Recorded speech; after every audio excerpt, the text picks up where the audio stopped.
Hi, I'm Juliette Kais. I'm managing partner and business coach at Action Coach Tampa Bay. Are you an owner who's really playing on the seesaw? Meaning every time you get enough new business coming in, you have to stop marketing and sales to go deliver and deal with production challenges and staffing, only to find out when you're done actually delivering, you now have a marketing and sales issue that you haven't been paying attention to. Well, you're not alone, and we're going to talk more about this. A lot of times this shows up as you're either stressed because you don't have enough customers, or you're stressed because your pipeline of production is backed up and full. It's this feeling of going back and forth constantly. You might also feel like your cash flow is going up and down like a roller coaster. This can be extremely stressful, and it only leaves you with wondering, what am I going to do next? Because it's your time is spent chasing your tail, dealing with customers and dealing with production at the same time. This is what we're going to dig into.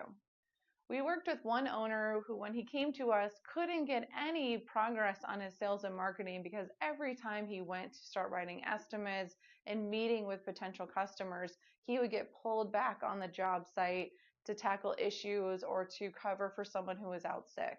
Within months of coaching, we were able to get a stabilized team in place, and for the first time in his business, he was able to just focus on sales. Within the first year, he had doubled, meaning adding another $1 million to his revenue.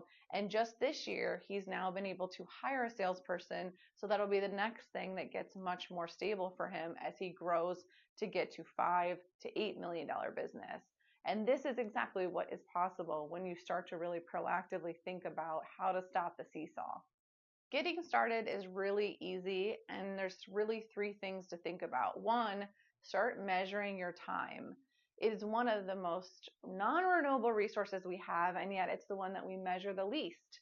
When you measure your time, you will start to see things that are low skill, low fun for you, things that you could immediately delegate and get off your plate. And like this owner example, it was going out to the field, really getting that delegated so he was no longer running out there.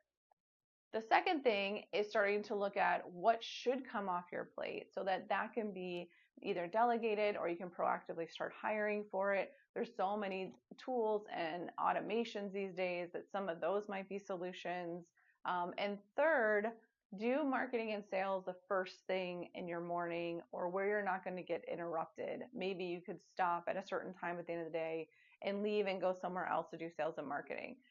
Unfortunately, sales and marketing is one of those things that no one's going to knock on your door and create accountability and pressure for you to do. So you've got to carve that time out, even if it's only 20 or 30 minutes a day, making sure that that happens consistently and ideally first thing in the morning so that nothing gets interrupted from doing it. So there's really three ways to stop having the seesaw effect and get more in control of what's going on in your business. And it all starts with one, measuring your time. Why? Because there's no other way for you to account for where your time's going now and how that's going to change in the future. Two, really looking at for areas that are low fun, low skill, that it would be easy to replace yourself in.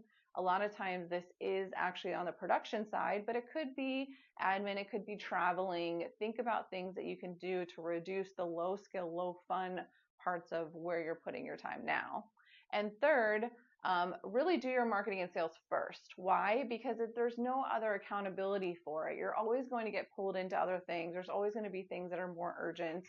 Until that is a full-time position that only one person is focused on, you have to force the time for it. And usually the morning is the best time for your brain before you get interrupted and into your day. So really forcing yourself to be consistent and doing it first thing will really help you stay in consistency while you're replacing yourself in these other roles. So if you're tired of being stressed, whether marketing's going great or production's going great, either one is stressing you. If you're tired of having this roller coaster of cash flow, or maybe you just want to stop chasing your tail constantly in your business and just focus in one key area that's impactful, then we need to book a call so we can talk about where you are now and where you're going. And we'll even tackle a top challenge that you're having, perhaps this one, so that you can get some new results and clarity on where you're going next. Look forward to talking with you soon.